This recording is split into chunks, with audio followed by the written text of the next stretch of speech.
crime free. In Jamaica, and we're Jamaican for economy.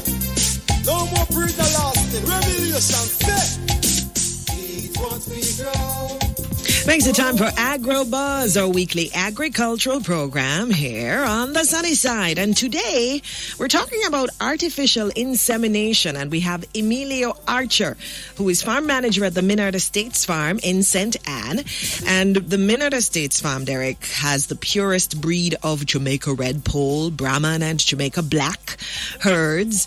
And they are an integral part of Jamaica's agriculture history. We learned about them in school. Dr. Lecky and the work he did. They're an integral part of our beef industry because they provide high quality breeding stock. I got a chance to learn a little bit about it when we were in Port Marie on Saturday. I saw it on the wall, yes. And I'm very happy, Mr. Archer, that you could join us today. How you do? Well, good morning. Thank you for having me, Paula. It's our pleasure. Our pleasure. Okay, so let's talk about breeding and the process that takes all the pleasure out of it because it's about artificial insemination. How does that process work? Well, before we go to the artificial insemination process, I'll just give you a brief background on the program itself. So the program started in 2019 when we had a capacity building training through USAID. That's a farmer-to-farmer program. And following that, the insemination itself began in 2021 with Jamaica Red Pole semen that was donated by the Cattle Breeders Society of Jamaica to Dr. Carl Wellington. And the breedings were done by Dr. Michael Mota. And following that now, for the Jamaica Brahman and the Jamaica Black, we engaged into the National Genetic Improvement Program by the JDDB. And from that, we have started the insemination of those breeds through Dr. Young and her team. I understand the history, but actually, how does artificial insemination work? Yes, that is what I'm getting to now. So artificial insemination basically is the process of depositing semen into the reproductive tract of the female of the same species, and that is done by unnatural means. So we would first identify a female in heat, which would, when she would be stand to be mounted, and we would thaw the semen that we want to use on that particular female. The insemination gun is then loaded, and the semen then deposited into the uterus of the female, and that basically would complete the process of artificial insemination. Sounds pretty easy. Is it an expensive process? Well, in terms of the purchase of the semen, that would come at a cost if you are buying it.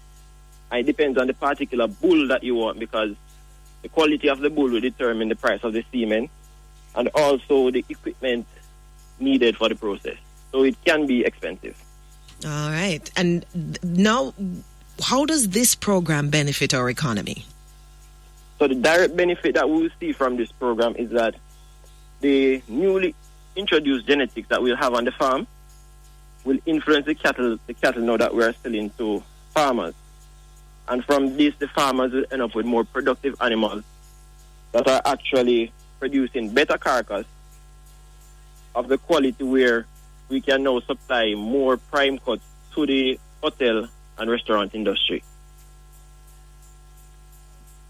And the results so far, so we've been doing this. We want to be supplying higher quality meat in that way. How successful have we been? What are the results so far? So far, for the first 2 years, we have produced 37 calves. And from that set of calves, some of them now will be analyzed to enter the breeding program next year. And for this year coming, we have started the program and we are looking to complete it tomorrow, the breeding. You're looking to complete it tomorrow? Yeah, the breeding for this year. And what's the next step? So following that now, we do pregnancy tests about 45 to 60 days and look forward to calving next year.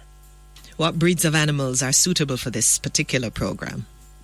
So being that we use it on the farm, we have the Jamaica Black and the Jamaica Brahman and the Jamaica Red Pole. We utilize the Black Angus and the Black Brangus for the Jamaica Black. And for the Jamaica Brahman, we utilize the American Brahman. And for the Jamaica Red Pole, we utilize Red Pole semen.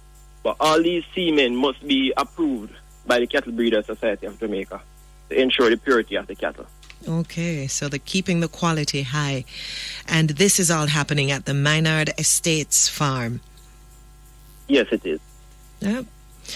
It is very interesting. Hopefully one day I'll be able to come and see it for myself. Thank you for sharing with us, Mr. Archer.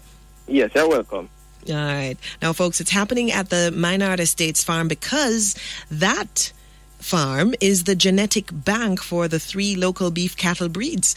And you heard them mentioned in our conversation: Jamaica Red Pole, Jamaica Black, Jamaica Brahman. And I told you I learned it in school. Renowned agricultural scientist Dr. Thomas Leckie developed the breeds, bringing Minard and by extension Jamaica to the world's attention as a result. If you want more information on what's happening, not just here, but in the agriculture and fisheries sector generally, visit the ministry's website at moa.gov.jm. Follow them on Facebook, Ministry of Agriculture and Fisheries. Check them out on Twitter and Instagram, MOAFJM. And of course, you can join us next week, Wednesday. We continue our agriculture conversation right here, 8:45 on AgroBuzz. Revelation, it wants me grow.